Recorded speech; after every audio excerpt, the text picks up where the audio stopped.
Ang kanami sa aton Ginoo kay may ara siya nga mga minsay sa unang nga mga panahon. May laygay siya sa aton subong nga presente nga mga sitwasyon. Kag may ara man siya pagpahinumdom sa aton sang aton palabuton.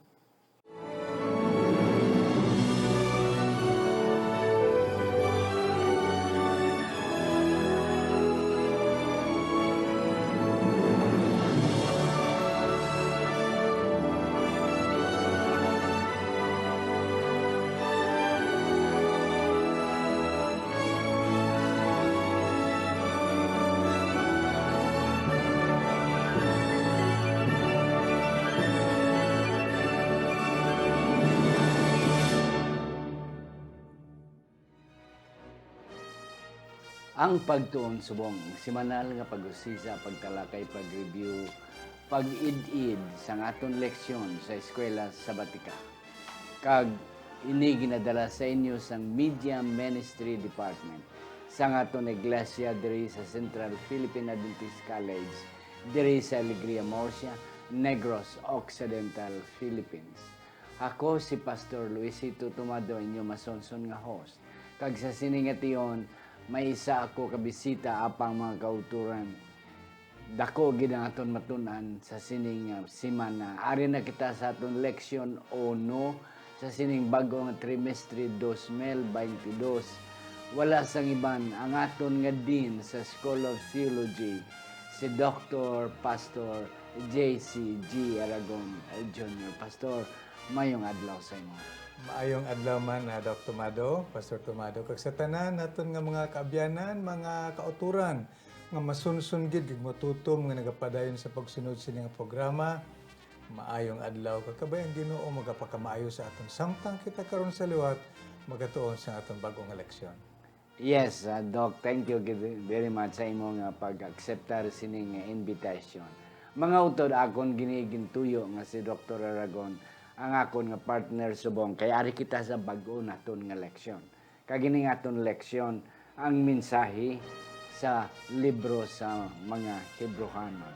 Kabay pang madamo kita sang matunan like katulad sa nagligad nga trimestre sa fourth quarter aton gitunan ang mensahe present ang ulihi kag ang presente nga mensahe nga aton matalupangdan sa libro sang Deuteronomy. Karon naman ang mensahe nga aton talupangdon sining libro sa mga Hebrehanon. Napang sa hindi pa kita magpangamuyo and then eventually si Doc Aragon makabasa sa aton sa sarang nga teksto. Ako na pasalamatan ini aton mga sponsors nga kung wala sila, wala ini ang aton nga programa. Labi na gid ang aton nga programa sa Radyo Bandera kada Bernes sang gabi, alas 8, alas 8:30, tubtob, alas 9:10. Akon ginapasalamatan ang mga asawang Johan and Myla Susana. Akon man ginapasalamatan ang mga asawang Mark and Merel Mendoza, Jet and Susan Caro, Mr. and Mrs. Giser or Alvin Almonte, Mr. and Mrs. Alvin Estrada, ang mga magulutod mga Trinyo, Marlene Jonathan and Anneli, ang mga magulutod nga mga pihidero Alex, Gina and Sheila, ang mag-asawa Pastor and Dr. Arifendor, kag ang mag-asawa Dr. and Mrs. G.C. Aragon Jr. Kabay pa ngang Diyos magapakamayo sining aton nga mga sponsors. Dok, sa hindi pa kita sugod sa aton nga programa, magpadayon. Aton na naiduko ang aton mga ulo. Sa siningation, Ginoo, yari kami nagapasalamat sa imo. Nagadayaw sa imo nga ngalan, nga karon naman nga bagong tuig, imo kami gintagaan sining gayon. Kabay pa nga ang pinakamanami gid nga amon masaliksik, amon matalupangdan, magagwa sining amon pag-review sang leksyon sa sini nga semana sa ngalan ni Ginoong Hesus nga amon manunubos. Amen. Amen. Akon pangabayon si Pastor Aragon pagbasa sa aton sadsara nga teksto. Ang aton sadsara nga teksto mga kauturan makitaan sa sinulatan sa mga Hebrehanon Kapitulo 10, versikulo 36 nga nagasiling, kinahanglan nga mainantuson kamo, agod matuman ninyo ang kabubuton sang Dios kag mabaton ninyo ang ginsaad sa inyo. Amen. Kabay pang Diyos magapakamayo sang aton sadsaran kag sang aton nga pagtuon subong. Pastor Jess, ari na kita sa leksyon 1. Ang sulat sa mga Hebreano kag subong man sa aton. Ang mensahe sa mga para sa mga Hebrewanon kag ang mensahe man nga para sa aton presente subong. Ano ayan kanami Pastor Jess no? Kon ang nagawali sa aton nga tubangan si Jesus mismo. O kon si Apostol Pablo. Ngati one of the best preacher siguro nga na produce sang Kristyanismo sang sa mga nag-aalagad sa Ginoo. I tell you, siguro nami gani magwali gani ang aton nga presidente sa aton General Conference, labi na gidayan kung si Jesus. But what do you think, Pastor?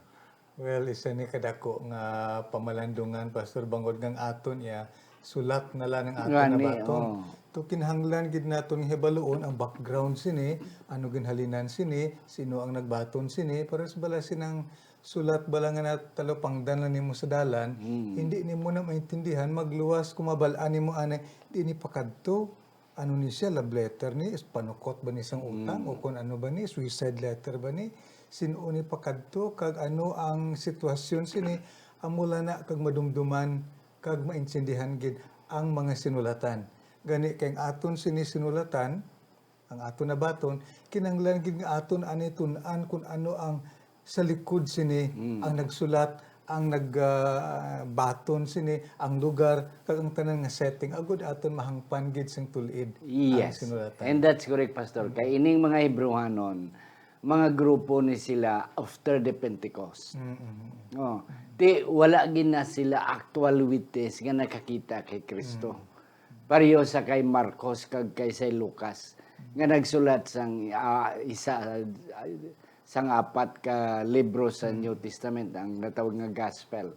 So, okay si Mateo kay actual witness ni Jesus. Okay si Juan kay di nakakita kabati gid sila ya, upod gid sila kay Jesus.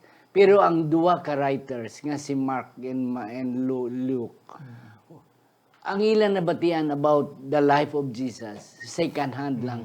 Siguro ila lang ito ginpabangkot sa ilang mga lulo, sa ilang mga lulo. Tinabatian gini mo, anong ginambal ni Jesus. And that's it, gin-record nila. Kagamo na ang libro sang Marcos kag sang Lucas. Amo maning mga Hebrewanon. They were not there when Jesus preached. But Paul tried to emphasize to them, nga amo ni ang ginwali ni Jesus. Kag sa sini nga panahon, grabe ang ilang nga pag-antos tungod lang sang ila pagbaton sang kamaturan. Ano Pastor ang iban nga mga na-experience nila because of their faith, because of their dedication to follow Jesus. Daw medyo komplikado ini ang ilang sitwasyon, Pastor, kay maskin pa ang nagsulat sining Hebrewanhon, siling pa sang isa ka reformer ini siya, daw Puritan reformer siya sang 16th to 17th century. Nga ining sinulatan sang Hebrewanhon, isa siya sa sunod sa Romans, amo siya ang pinaka-importante man nga libro sa bala nga kasulatan. Pero medyo unique ini siya kay maskin pa nga sa somewhere na sa 2nd century, ilagin kilala nga si Apostol Pablo ang nagsulat sini.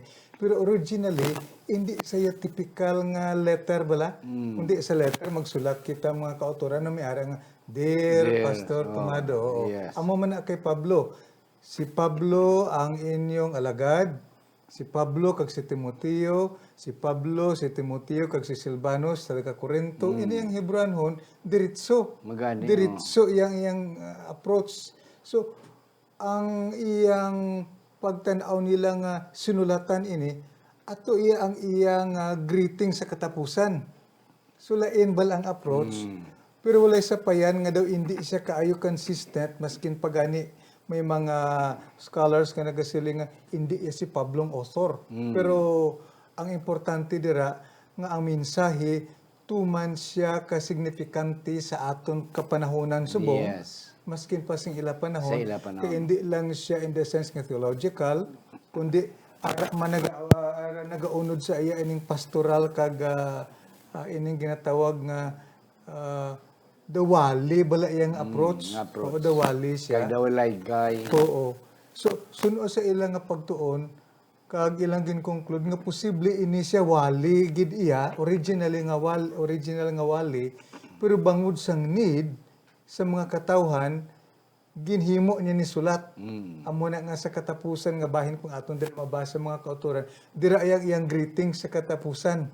Nga supposed to be ara assistant is a first portion sa iyang Nga typical nga sulat ni Pablo katulad sa pagsulat niya sa mga taga Corinto, taga Thessalonica, nga ang una gid greetings dayon theirs mga kauturan. Iniya daw direkta lang dayon. siya, oo. Kag say mo ginambal daw ara sa likod niya ang greetings. That's why damo sa mga scholars nga daw hindi magpati nga ginsulat ni Pablo. But nevertheless, mas damo pagid ang mga scholars kag mga Bible students nga nagauna-una kag nagapati nga ini isa sa mga sulat ni Pablo. Yeah. So, amo na siya ang kuan. Dayon ang wala gid sang aktual nga record kung saan nagsugod ang mga Hebrehanon. But at least daw general bala ang ang pag-address ng mga Hebrehanon. Di ang mga Hebrehanon, mga Hudiyo man na sila. Oo. Maskin pa pastor ang address ni ang mga manugpalamati way man klaro Magani kung sa kay sinune gin-address. address. So ginhaum-haom lang posible bangod sang context sang sinulatan nga padulong siya sa mga Hebrewanhon. That time sang ginatawag ni naton nga diaspora ining panahon nga ang mga Hudiyo wala na dito nag-star sa ilang lugar sa Israel, naglinaptan na sila. So primarily agawan ko na ini nga sulat gin-address sa ila. Gin-address sa ila. Hindi sa mga hintil kundi sa mga Hebrewanon, sa mga Hudiyo ngadto na sa iban nga mga lugar. Yes, go ahead pastor. So sang sila nagbaton sa kay Kristo, nahimo na sila nga mga Kristohanon. Kag dira na naton makita later on sa atong pag-istorya sa aton nga pagtuon nga nagabutungay ang pagtulunan sang Kristohanon kag sang Hudiyo bangod sa ilang sitwasyon. Amen. Kag ini pastor ang sa aton nga Monday naman nga leksyon. Diri na nakita ni Pablo kag diri na talupangdan nga tungod sila mga Kristohano na. Daw ara ang dako nga question mark sang mga katawan even among the Gentiles, much more sa mga fellow nila nga mga Hudiyo. Di tungod sang ilang pagkalain na karon, followers na sila ni Jesus, daw nagabot ang kabudlay sa ilang pag-alagad. May mga persecution. Damo na sa ilang napriso, damo na sa ilang napigos, sa ilang mga business, sa ilang mga trabaho, damo na sa ila ang nagaantos tungod sang ilang pag-alagad sa Ginoo kay Kristo. Kay they became Christians already. Even though mga Hebrewanon sila, mga Hudiyo sila, kag sa iba na sila nga lugar, may tani kun sa ilang nga sa Israel tani o kung sa Huda lang tani sila kay they can still defend themselves nga I am a citizen of this country, I have the right to support and noon. But kung stranger kaya dumuluong ka sa ibang nga lugar, may gani subong diri sa Pilipinas kay mga strangers diri mga Amerikano kadto dato di garespeto kita pero sa ibang nga lugar yang mga strangers ya kaluluoy gid ya. Tiado amo ni ang sitwasyon. Nga daw hindi sila kapalag, hindi sila kasinggit human right because they don't have even the rights because they are not citizens of the country where they are right now. Kag nga talupangdan pastor sa ila nga lain ang ilayang do kun bala sila do nag stand out bala sila sa crowd no nga ang ila karon nga pagtulunan daw na himo sila nga daw lain kumparar sa kalabanan nga mga pagtulunan. Sang una dito sa Jerusalem, maayo dito kay during the time ining mga Romanhon may ara pa sila anay nga ginatawag nila ining Pax Romana, no, isa ini siya ka ginatawag nila Roman peace nga amo ni siya iya ang nagaprotektar sa ila kay ti mga Hudiyo ginaprotektaran mo sang mga Romanhon amo na nga paspas ang pagsanjog sa maayong balita ang ilang transportation paspas kag si Ginoong Hesus nagkari welcome siya bangod open ang sitwasyon sa tunga panahon. Apang sang sila naglinapta na, sang sila na nagtindog na nga Kristohanon, do naglain ining ilang ano ni Nag-alay kuwan ng ini. uyop sa ngangin. Ano ni basi kung lain naman ni nga giho-giho kag ining sedisyon ini o kung rebellion naman ini, ano naman ini nga sahi isang so didto kag ginsugod sila sa pag-persecute iban gani pastor wala pa gani sing due process prisohon ng dayon Prisohon ng dayon. dako ni nga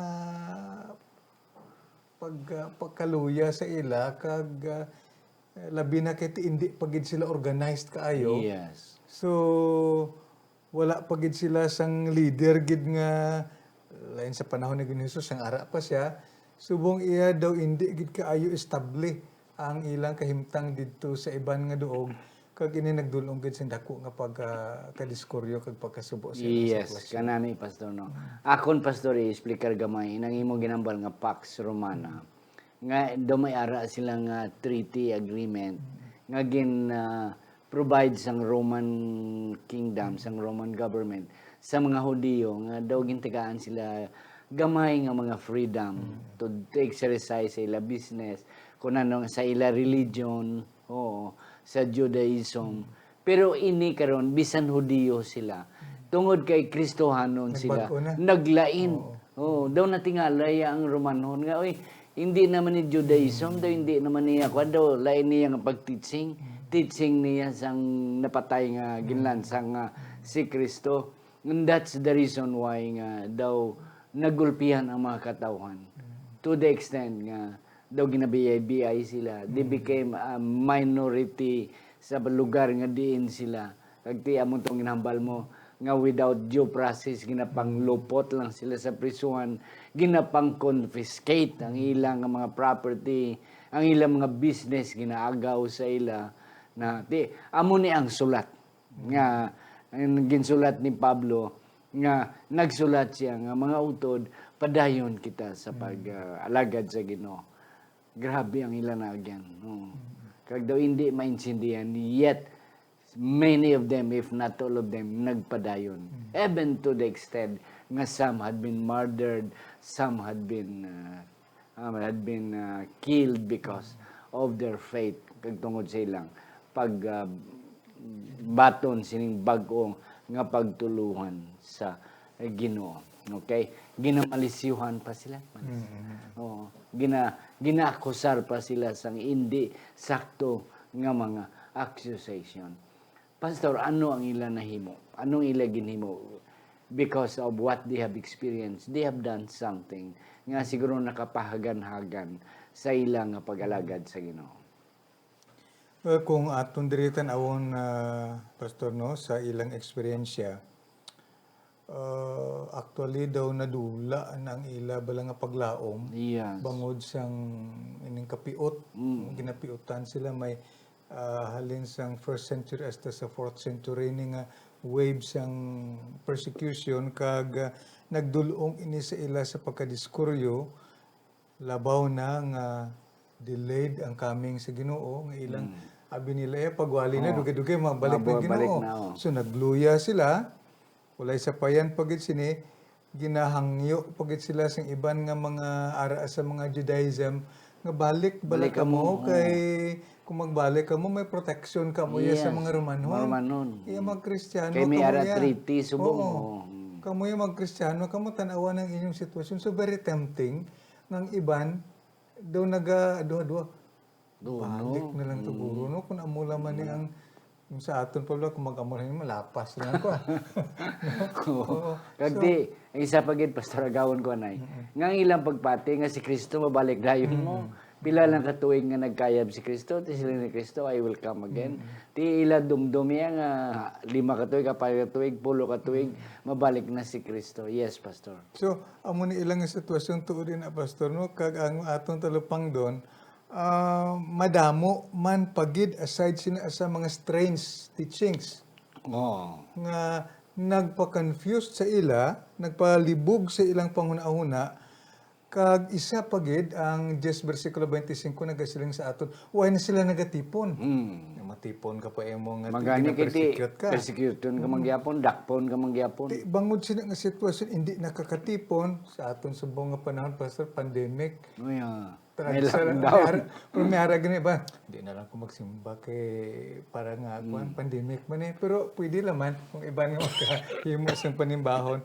Apang kung aton talapang wala na sila nagatilipon sa bagay nga kung hindi na ikaw gani mag-involve sa fellowship, sa church fellowship, kung inaabala ang kalayo no, inang isa ka gatong kalayo siya kung damo pero kung kuhaon ni mo kalayo man siya pero dugay-dugay mapatay gina And siya. that's correct. So amo nang ilang sitwasyon kag isa pa nadula ang ilang pagsalig sa ilang mga pangulo.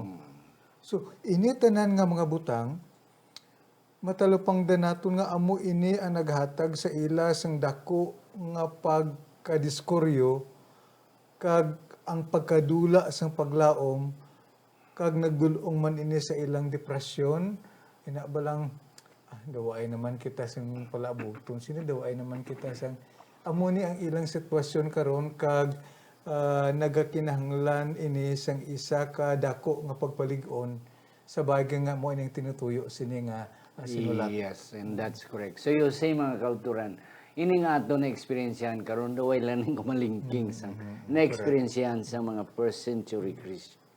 Mga early Christians nga nahimo sila minority, nahimo sila nga daw ginabiyay-biyay, ginabuli na lang sila to the extent as what you have said nga ang ilang mga leaders daw hindi na nila makita. Ti amo na ti paano nga magpadayong tas naman bayan naman tadi. But nevertheless, here comes ang sulat. Here comes ang ang mga laygay ni Apostol Pablo sa ila. Yeah. Kanami kay Apostol Pablo. Yeah. Hangaton nga Wednesday nga leksyon, Pastor, nag-mention about ang gin-emphasize ni Pablo on the idea of the experience of Elijah. Pastor, ano ni ang imo na talupang dadring? Kung ato na dumduman mga kauturan, no, atong leksyon naton mula pastor, parte sa kay Elijah. Ato na talupangdan dito ang sitwasyon ara si Elijah sa primero ara siya at the heights ng iyang success. Amo man yung mga Kristohanon sa una, pangwali, pirti ang during the tugma, Pentecost. during sa Pentecost, linibo na kada adlaw. Pero sang ara na sila sa height, usually ang tendency sina pastor relax ka na eh. Wow, salamat mo mo damo. And then that's the time ang kaaway nagasulod kung kaisa ka kung off guard kita wa hindi kita makabantay dira ang kaaway makasulod kag maghatag sa aton sang downfall. So amo ning natabo man sa ila sa mga Kristohanon.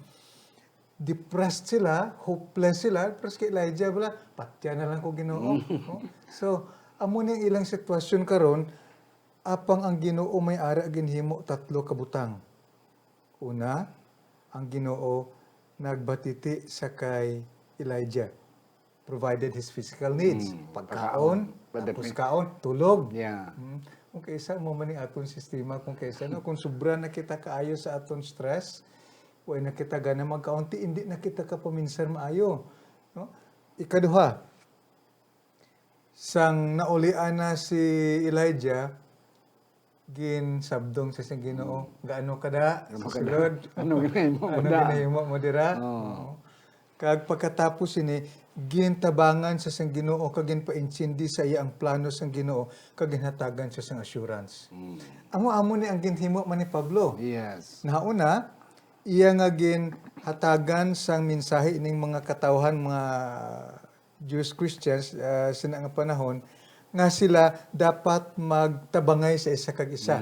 Hospitality, Yes. graciousness, generosity, Yes. basitahan atong mga ato sa mga priso, prisuhan. paligunon. Importante ni sa aton mga kauturan sa panahon nga may ara nga mga sitwasyon nga nakita naton aton utod nga bawdo kun ini hindi ta lang pagtan-awon. We need to do something. Yep. Tabangan siya ano iyang kinahanglan kaysa sina nga panahon down siya. So kinahanglan sa somebody, no? So amo ni ginhimo ni Pablo ikaduha kaangay sang ginhimo ni Ginhesus si Pablo nagsabdong man sa ila siling ni Pablo. Verse 12 verse 29 tan-awan ninyo ang dako ang adlaw sa paghukom ang Ginoo God is a consuming fire. Di magapabilin lang kamo nga amo sa inyong sitwasyon. Tan-awan ninyo kung ano matabo sa inyo sa pila ka adlaw. Temporaryo lang ini ang inyong mga ang aton nga mga kaguol, mga kabudlayan, apang ara ang dako nga paghukom nga magaabot sa aton. Kag ikatatlo, si Pablo nag-encourage sa ila, siling ni Pablo, press on. Yes. Hugpong kamo, pagpalig-on kamo, kag maghimo kamo sang commitment sa Ginoo. Yep. Bag-ohon ninyo ang inyong pagpakigrelasyon sa Ginoo, kag himuon ninyo ang inyong gugma, maayong buhat, relasyon, kag labaw sa tanan ang inyong pagpakigrelasyon sa Ginoo. Yep. So, katahong pastor sining ginhimo ni Pablo bangod isa ini ka reflection sang ginhimo sang Ginoo man sa kay Elijah. So siguro amo man ina ang ato no Yeah, himuon karon. no sa And panahon that's still, that's why, ang Hebrewanon, Pastor, minsay para sa aton subong. Yeah. Nga ano ang na-experience sa mga Hebrewanon before will be the same with us right now. Correct. Nga ang laygay ni Pablo is also true to us today. Kanami, Pastor, sa imo ilustrasyon, ato balang kahoy, mga gatong, nga kondamo ang gatong ibot sampaw mo, grabe ang kalayo. Pero kung namatamaton mo, kuha ang isa kag isa, after one another, dugay-dugay madula ang kalayo. Kaya mo na sila ni Pablo, hugpong kamuliwat, so that fire will come out. So subong bala pastor no sa aton panahon sa sining pandemic. Yes. Kung kaisa ining do hindi na lamang taganahan magsimba kaya No, komportable na. komportable na maskin pwede pa kung kaisa magsimba hindi na lang ako magsimba kaya pwede lang Kaya ra may live streaming. Oo, pero lain gid mga kauturan ang fellowship. Yep. Ang presence sa sulod sa iglesia. Yes. Lain gid sang sa ikaw lang Yeah, isa. ikaw lang isa. Kag amo na ang atong sitwasyon. Kag tendency, Pastor, madula ka, madulaan ka gana, when you will not go with, will not brace together with. Kaya ti, ang isa sang tuyo, sang pagpanimbawon, fellowship, Pastor mo. correct. We need one another. And that's why ang kanta nga, we need one another is very correct. No man is an island. No man is an island. Despite how much you try to pretend that you are already okay and well off, but when you are alone, it's not that easy. Yeah. Mga kauturan, ang experience ni Elijah, nga sa tapos sa tong iyang sa Carmel nga nagmadinalagon siya, batok sa mga 350 ka mga kuan ni Baal, mga propeta ni Baal, nagmadinalagon siya. Pero after sa to, na-depress siya. Kay naadlok siya sa kay Jezebel na lagyo siya, and this is it. Amo ni ang experience siya, mga kauturan. Nga gintagaan siya sang Ginoo sa mga pagkaon, kay naluya siya sang dalagan pila ka kilometro ang iya gindalagan sa disyerto. Naluya siya, ginprovidean siya sang Ginoo, pinagis sa mga pispis ang pagkaon. Kag ginpamangkot siya sa tapos nga nakapahuway-way na siya, ginpamangkot siya sang Ginoo. Ining bag-o subong nga mga pamangkutanon sa may lunggo, way kita da. Elijah, gano ka da? Way kita da. And that's it. So, nakatalupangod si Elijah, and then nagbalik ang kadasig ni Elijah. Then he started his last portion of his ministry. These last days, Pastor, ano ang leksyon nga aton makuha sa aton Thursday? Aton talupang doon nga sining katapusan nga dag-on amo man ining sitwasyon nga aton pag-aagihan. Mag-aagi ayhan kita sang possibly hindi persecution nga ilang naagihan sang una, apang sa aton sitwasyon magaabot ang panahon nga magaangkon kita sang kalisod. Pagbakal naton di bakal sa aton yeah. naagyanan na naton sa una sang pagsulod gid sang pandemic, gusto mo pa nga may bakal ka hindi ka Hindi ka makabakal. Oo. But then isa lang gid ka mensahe ni Pablo sa aton sa sining panahon nga amo ang atong pagpakigbag-o, pagsalig sa Ginoo nga amo siyang aton shepherd, manugpahalab, amo siyang aton sining ni Pablo, he is a God of peace. So, Diyos siya sang paghidait kag may ara kita nga kalig-on sa pagsalig sa iya kag siya ang manugpahalab naton, siya magatatap sa aton lamang kita magatugyan sang aton kinabuhi bug-os sa iya. Amen. Yes, mga kauturan.